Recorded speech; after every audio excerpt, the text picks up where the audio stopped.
जय हिंद दोस्तों। वेलकम है आपका द जियो पाठशाला पर। आज हम बात कर रहे हैं यूएन की एक ऐसी स्पेशलाइज्ड एजेंसी के बारे में जो सिर्फ और सिर्फ बच्चों के लिए काम करती है। तो हम समझ लेते हैं कि बच्चों के लिए क्या काम करती है और कैसे काम करती है। तो इसका नाम है यूनिसेफ। हम थोड़ा बैकग्राउंड के बारे में या हिस्ट्री थोड़ा समझ लेते हैं। जब यूरोप में वर्ल्ड वॉर टू खत्म हुआ 1945 में, उसके बाद में यूरोप में लाखों करोड़ों लोग मारे जा चुके थे। तो लाखों बच्चे ऐसे थे जो अनाथ हो चुके थे। वॉर होने के बाद में खाना नहीं मिल रहा था। खाना नहीं मिल रहा था, बीमारियां फैल रही थी। और वॉर हुआ तो स्कूल और बिल्डिंग्स भी डिस्ट्रॉय हो गई। तो चार मेन रीजन हो गए, क्योंकि देखो, बच्चे अनाथ हो गए, खाना नहीं मिला और बीमारियां फैल गई और स्कूल डिस्ट्रॉय हो गए। ये सारे के सारे लिंक जो है बच्चों से ही हैं। फिर एक डॉक्टर थे, लुडविग, उन्होंने जो है एक आइडिया दिया कि एक इमरजेंसी फंड बनाया जाए जो सिर्फ बच्चों के लिए काम करे।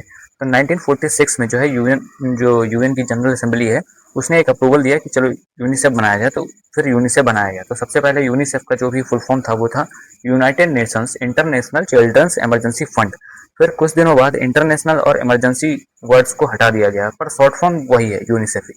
तो अभी क्या है, यूनाइटेड नेशन चिल्ड्रंस फंड। ठीक है। हम थोड़ा स्ट्रक्चर की बात कर लें तो इसका हेडक्वार्टर है न्यूयॉर्क, यूएसए में। ठीक है। 190 प्लस कंट्रीज में ये काम करता है।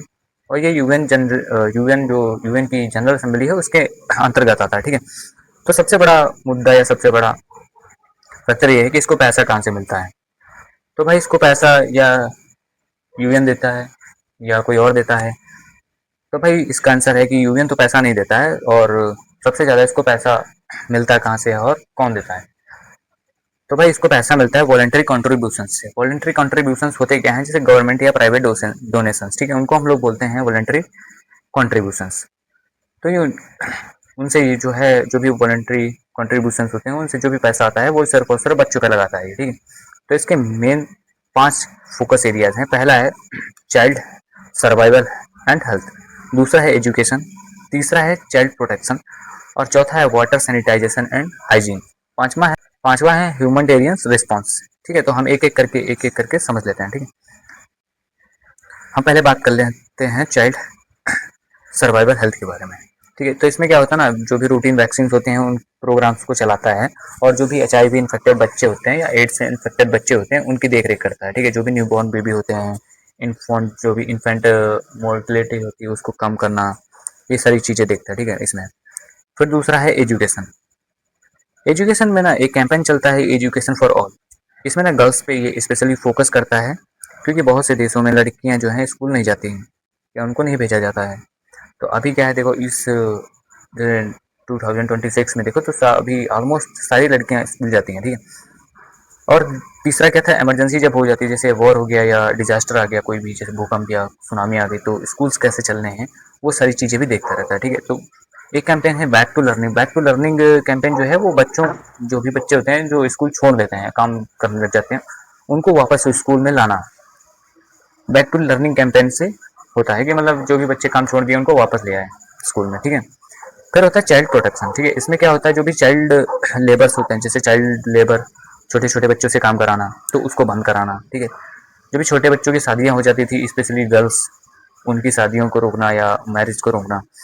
ठीक है। चाइल्ड ट्रैफिकिंग को रोकना, जैसे वॉर में ना छोटे छोटे बच्चे भी सोल्जर्स बन जाते हैं, उनको भी रोकना। और सबसे बड़ा था कि जो भी बच्चे पैदा होते थे उनका रजिस्ट्रेशन नहीं होता था। तो लाखों करोड़ों बच्चे ऐसे थे जो इनका रजिस्ट्रेशन ही नहीं होता था।